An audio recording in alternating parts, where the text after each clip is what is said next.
দর্শক, নারায়ণগঞ্জের লাঙ্গলবন্দে সনাতন ধর্মাবলম্বীদের অন্যতম বৃহৎ ধর্মীয় উৎসব মহা অষ্টমী স্নানোৎসব আজ। এই বিষয়ে আরো তথ্য নিয়ে আমাদের সাথে যুক্ত হচ্ছেন সহকর্মী হাবিবুর রহমান হাবিব।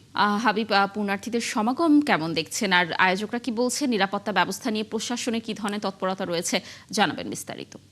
লাবণী মহাতীর্থ নাঙ্গলবন্দের স্নান আজকে শুরু হয়েছে। বিকাল ৫টা থেকে লগ্নি শুরু হবে এবং আগামীকাল দুপুর পর্যন্ত চলবে। তো নিরাপত্তা নিয়ে আমরা যথেষ্ট ব্যবস্থা নেওয়া হয়েছে। বিশেষ করে এটা যেহেতু পানির মধ্যে স্নানের একটা উৎসব, এখানে নৌ নিরাপত্তাটা অতি জরুরি। আমরা একটু ফায়ার সার্ভিসের ডিএডি আরিফিন ভাইয়ের সাথে কথা বলবো। আপনারা কি ধরনের ব্যবস্থা নিয়েছেন নিরাপত্তা? আপনারা জানেন যে আজকে থেকে যে স্নান কার্যক্রম শুরু হচ্ছে, এর জন্য আমরা যে 24টা ঘাট ওখানে আছে, 24টা ঘাটে আমাদের সার্বিক প্রস্তুতি সেখানে আমরা নিয়েছি। সেখানে আমাদের স্পিড সহ আমাদের ডুবুরি টিম আমরা সেখানে রাখছি। পাশাপাশি 24টা ঘাটে আমাদের প্রশিক্ষিত জনবল আমরা সেখানে দিয়ে রাখছি, যাতে কোনো অনাকাঙ্ক্ষিত ঘটনা যদি ঘটে সঙ্গে সঙ্গে যদি আমরা দ্রুত তাদের সেবাটা আমরা দিতে পারি। এবং পাশাপাশি আমাদের যে ঈদ যাত্রা এটা শুরু হয়েছে, এটা 16 থেকে 28 তারিখ পর্যন্ত।